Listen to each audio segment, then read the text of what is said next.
Aquaba, and welcome to Expat Life Ghana. I'm Tony, and this is Ayo. We're sharing our experience as we move from Texas to Ghana and beyond the return. And in this video, we are talking all about leaving America for Africa and the expatriation process. I guess the mentality and the mindset. So let's get this video started.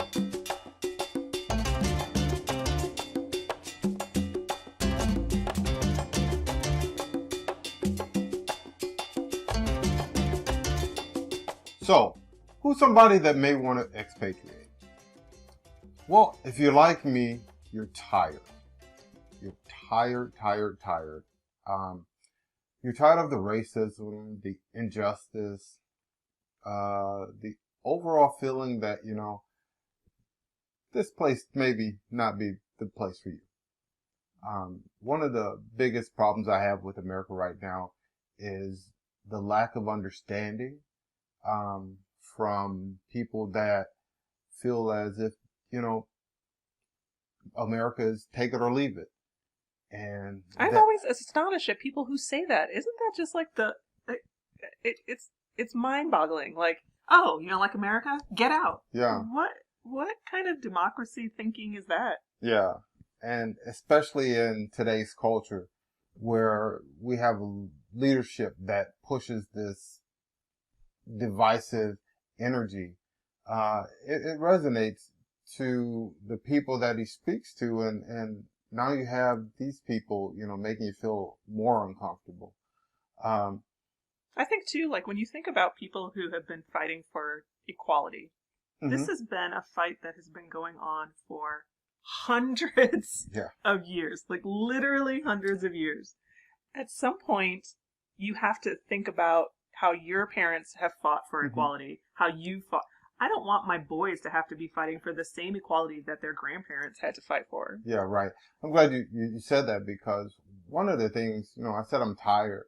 One of the things I'm tired of is always having to accept the unacceptable. And that's something that, every year there's something, we got to overcome in America, that the problem doesn't get resolved. It just, you just got to deal with it. A biggest pet peeve of mine is driving. I was told when I was a teenager starting to drive, having the talk with my dad about driving. And I thought about that and I said, he had to have that same talk with his dad when he was driving. And at some point, do we as black men say we need to stop having this talk with our kids because the country we live in is unsafe for them, and just say, hey, maybe we should kind of, look at a different country for a while, because clearly America isn't ready to let go of some of its past issues or even deal with them. And who wants to continue having that conversation generation after generation? I mean, it's something that you have to contend with, but you shouldn't have to. And that's where the tiredness comes into play. So very disappointing, and it's disheartening, to say the least. Yeah. So another reason that you might decide that you're an American ready to move to another country like Africa and Ghana, specifically, it might be because you feel marginalized or overlooked here in the States. I have been working in many different fields, corporate America at all different levels for years. Yeah. And I can tell you, you do get tired and kind of frustrated being the only minority voice in a room. You do get tired and frustrated when you walk into a room and you literally are like, again, here I am, the only black person in this room, and I have to somehow be able to bridge the divide between what is going on with the group and what is in the best interest of an entire population of people. And you have to wonder when you get into these situations and you see people like you skipped over and over and over again, how deeply you're marginalized, how deeply you're dismissed, how that impacts just like the growth of your family, of a culture. It's deep, right? If you are feeling overlooked, I think that considering going to another country, especially one like Ghana where it's still growing and there's so much opportunity for growth, you might be the kind of person who would benefit from that. Another issue is racial injustice. and racism itself. Yeah. I don't think that's something America is ever going to get away from or It's going to be a separate while. itself from. And that doesn't bother me. What bothers me is the idea that you just have to deal with it and just accept it. And again, that's just not something I want to accept, that I want to teach my kids that they have to accept. And I think going to another country where you don't have issues based on what your skin color is, that sets a different mindset in your outlook on yourself, on the world, your possibilities, knowing that I'm not going to get treated badly just because of the color of my skin. Now, it might be I didn't use deodorant, so nobody wants to sit by me. I'll take that. You better use deodorant. Yeah, but not to want to sit by me just because of the color of my skin, or not to want to play with my children because of the color of their skin.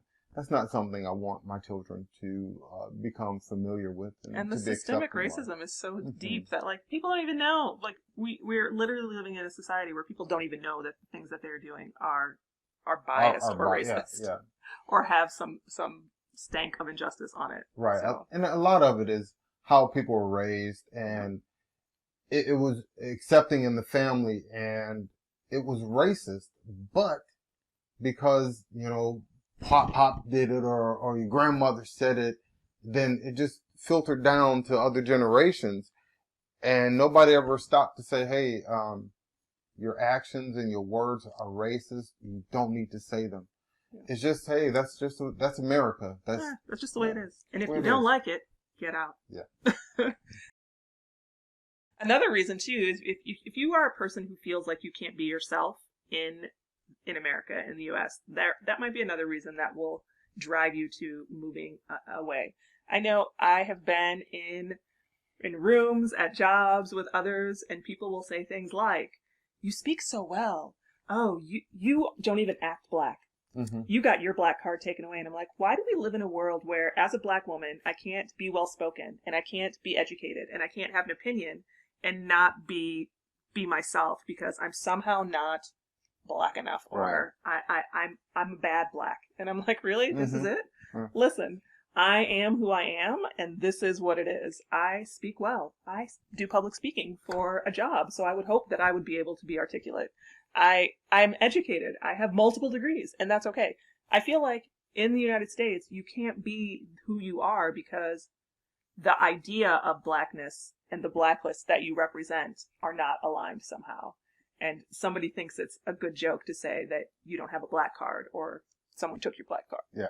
And to just piggyback off of what Io said, in contrast to being yourself, you actually can't be yourself in some situations because people say, oh, you're too black. Oh my God. Just last year, they had to pass a federal law that says you can wear your natural hair and it's now a law that you can't discriminate from people. No, did you hear about this? That 2 kids in Texas just a few weeks ago were expelled from school because their dreadlocks were too long and they violated the dress code. And when they tried to fight it, the school district said, hey, no, it is a violation of our dress code, so you have to cut your locks in order to meet dress code, and if you don't, you're going to continue to be suspended. I mean, really? Yeah. You can't be yourself. No, you can't. So if I were able to grow hair and want to express myself, I'm bound to the limits of somebody who can't grow hair like I can. And their perception of what your black should be. Their perception of how I should be. Yeah. Don't like it. No, it's messed up. All right, so if any of these things resonate with you, you might find that you are a person who should consider moving from America to Africa, and specifically to Ghana, and we're going to talk about a few other places that you could think about moving to. Hi, I'm Leo. Subscribe right now. So let's talk about the where in Africa. Okay, where in Africa? Well, my heart is in Ghana. I won't lie. Ghana is the center of the universe for me. Okay, And all right. He's going to try to sell you on Ghana. And yes, that's where we're going. yes. Obviously, we love it. But you don't have to move to Ghana. You may consider South Africa. Mm-hmm. You could consider Gambia, Tanzania, maybe even Rwanda. Rwanda, yeah. All of these places are options for you. Mm-hmm. I would just say that you should travel to these places and see what speaks to you in your Mm-hmm. heart. You might have a cultural connection to some of these places, or there might be a business connection. If you are working in IT, you might decide that Egypt is the place that you want to be because you have more accessibility and more job opportunities. So there's a lot of places that you can explore and examine in Africa for you. Obviously, Something you might want to do. Take the DNA test, find out your ancestry history. You may find out, hey, you might be from the Ivory Coast.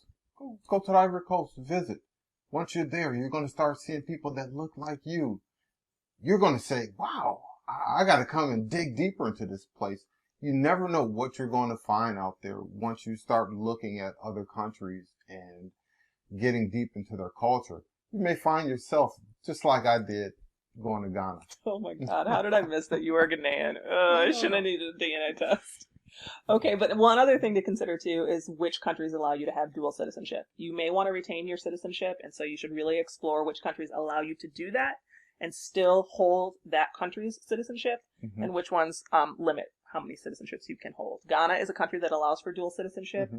They also allow you to establish citizenship based on the results of a DNA test. So those are things to consider as you're picking a country to move to. All right, drop a comment below and let us know what country you're considering moving to. So let's talk about why you may want to leave America and move to Africa. Okay. Finding something in common with the people. So I live in the suburb of Houston, and one thing I have is, when I go out, I'm usually one of the only black guys around, and it's a lack of association. I always feel like I'm being watched, eyes are upon me. The association of I'm think different. you are. I think you are always Different. being watched. Yeah, well, I'm a handsome guy. All true. All true. But to go to a place and you lose yourself in the people, you forget I'm black. That's an experience every black man should have in his life. To go to a place and you forget that you're black. That's when quite you an said that to experience. me, the first time that you said that to me, he told me after his first trip to Ghana, that was the first time in his life that he'd never been black. And Mm-hmm. I was like, my brain almost could not compute it. And I think that's the difference between being a black American and being an immigrant Yeah. or an African American. Like we did not grow up with this like overemphasis on blackness. We grew up with an overemphasis on Africanness, and that changes your perception a lot. And so I'm used to walking into a room and being the only African. Like that I think is a different experience. Right, I had right. to actually grow into this understanding of being the only black person in a room. Right. But you've had that your entire life. Right. And so when he said that he went to Ghana and he wasn't black, I was like, dude, that's some deep stuff. Mm-hmm. I had to censor myself for you too. Yeah. It's an empowering feeling to be the majority. Yeah. And I'll leave it at that. All right. Well, so another why that might drive you to make this move is the fact that an American life is one based on credit. I mean, basically, from the day you're born, you are living a life on someone's brow dime. Mm-hmm. When I was last in Ghana, I was talking to a girl who was getting ready to go to university the following year. And we were talking about, I was asking her about how much it was and all of this information. And she was like, well, no, you qualify to go to school and then you're going to school and you do your year of service. And she was kind of explaining to me what the process was like. And I was just dumbfounded. And I told her that when you go to college in the States, it costs tens of thousands of dollars. And that even me as how old am I? As a seasoned educator and mature woman, am still carrying student loan debt from my master's degree. And that to her was like, perplexing. And it's just so much a part of the American culture. If you want an education, you take it on credit and you pay it off for years. If you want to be a homeowner, you take it on credit. If you want a car, you take it on credit. Everything is on credit. If you want an engagement ring or you want to have everything is on credit. And then you spend the rest of your life digging out of that credit hole. Mm-hmm. It's you working and working for the interest of something, basically, yeah. Yeah, and so it's so different when you live a Ghanaian life. And sometimes this can be thought of as a con, but there's not this credit lifestyle. Right. If you want it, you save for it, you buy it, it's yours. And for me, that's more fulfilling because the actual value of owning something, you actually own it. You know, we're paying a mortgage on a house where when we go to Ghana, we'll be looking, you know, eventually into buying a house, and we're going to own the property and own that house. And that's different. Mm-hmm. That's different. We have a vehicle here where we're paying a note on. And if you want a nice vehicle in Ghana, well, you're going to have to save your money, buy the vehicle that you can afford. Where if you can't afford a car here, you're going to be able to buy it on credit and, you know. It just seems like your entire life is that of credit here. So if you feel oppressed by that idea and that concept or living within that system, you might decide that expatriation is for you. Mm-hmm. So being safe. One of the things I found that when I was driving around in Ghana, I wasn't looking for the police behind me. And that was a different feeling, that you're driving. If you see a police officer, you get nervous. And I didn't get that. I was driving all through the Accra, Tema area and Cape Coast. Not once did I get nervous or uneasy about the police presence driving behind me or anything like that. I guess I felt when I saw the police or any police interaction I had, it was a understood interaction where it was a checkpoint, or I saw police at the mall doing security or something like that. There wasn't I'm out looking for crime and you just happen to be in the area, so you're a criminal. And you fit our profile. Yeah. There was none of that. So I was able to relax and just be a citizen and not somebody under the watchful eye of a caretaker. You know what was interesting? You made this comment once too, was that when we were out and we would see a police officer, they looked like a person of the law. And I say that because you have pointed out before that there are police officers in the States who are in such bad physical shape that the only way that they could pursue you is to shoot you. Whereas there it actually looks like, okay. Very, very, their police officers are in shape for the most part. They're military. They look the part. Right. And their only recourse might not be to shoot you. Right. Yeah. You may be intimidated just by their physical presence. That's true. Yeah. More than, they got a gun with them. And I feel safe too. Like, just as a woman, I would go out and I'd go walking in the neighborhood by myself, and I never had a feeling of that same kind of anxiety maybe you feel in the States walking around, where you're not sure if you are safe. I didn't really ever get that feeling there. I always felt like my community was aware of me, that they were there looking out for me, that there was a camaraderie to it. So it never felt like the days where I lived in New York City, where you were just always like hyper aware of your safety or concern, or kind of city life. So the first time I was in Ghana, I went out for a walk with my father-in-law, and we got to like an alleyway or something, and there was a couple guys down, a little bit. And I said, "Pop, you want to go down that way?" And he says, "Yeah, why not?" You see those guys down there, and he looks at me and goes, "Why would I be bothered about them?" And for me, if I saw these guys in the neighborhood, I'd go the other way. But we walked down past these guys, and the first thing they said to us was, "Evening, sir." Blew me away. I'm walking down this alleyway, a couple rough-looking guys, and the first thing out of their mouth was, "Evening, sir." But they were rough-looking because of the mentality that we've developed here in the States. That is a mentality that we carry with us, and that's part of the problem, is that we're also conditioned into this mindset of assuming characteristics of people based on their appearance, which may or may not be true. Right. Yeah, I think they were probably more intimidated by me than I was of them, you know, some crazy looking foreigner walking down the street at night. But yeah, I felt very safe there in the aspect that I didn't have to worry that any small infraction could cause my life to be taken. Absolutely. Well, so another thing that might cause you to want to expatriate is just a search for opportunities.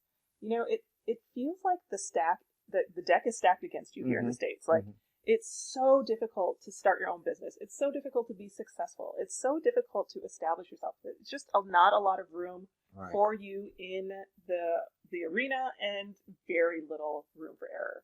And I feel like there's just a lot more opportunity to be an entrepreneur and start your own business in a growing country like Ghana.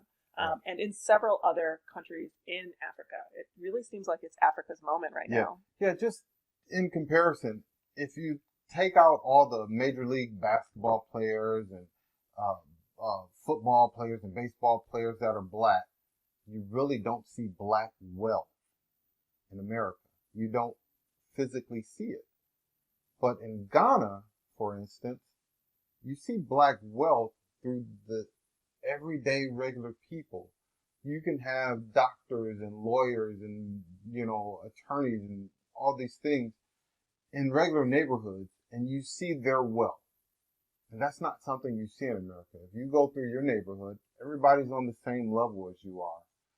Where in Ghana, everybody's mixed in with each other. Don't get me wrong, there are some neighborhoods that are more expensive, but you aren't going to get the feeling that you aren't associated with them, or you're not in some way attached to them, or I'm at a loss of words right now, but you get the feeling that you're not far from where they are, that you can also reach that, where there's no way in the world I see LeBron James and his money that I'm going to be able to live next door to him. That's not going to happen. But in Ghana, you can take one of the richest people there, and you can, you know, be living right next to him and wouldn't know it, just because the lifestyle is different. It's a very different lifestyle, just on how, I don't know. That's interesting. Like, I feel like that's interesting that that's your perception of it. I mean, I still feel like when you're in Ghana, there is still, you know, an upper, middle, and lower class. And in several countries in Africa, you're going to see that there is a very clear division of wealth. But I get your point. Like, you could be in a really nice compound with an amazing house, and then right next to you could be somebody who hasn't developed their land yet. And so it's like a shed and a shack and some chickens. And then on the other side of that, it could be somebody who's midway through the process. And so they have a boys' quarters, but no real house. And you're all still in the same neighborhood mixing together. So I kind of get where you're talking about that.